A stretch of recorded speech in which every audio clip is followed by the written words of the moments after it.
You ask Tiger to solve. This deals with linear equations with one unknown. The final result is x equals -3. Let's solve it step by step. Group all m terms on the left side of the equation. Subtract 2x from both sides. Group like terms. Simplify the arithmetic. Group like terms. Simplify the arithmetic. Group all constants on the right side of the equation.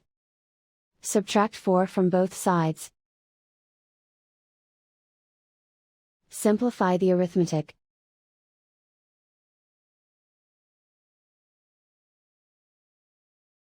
Convert the m into a positive number.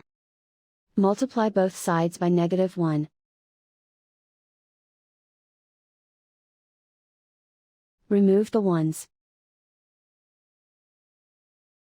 Simplify the arithmetic. And so the final result is x equals -3.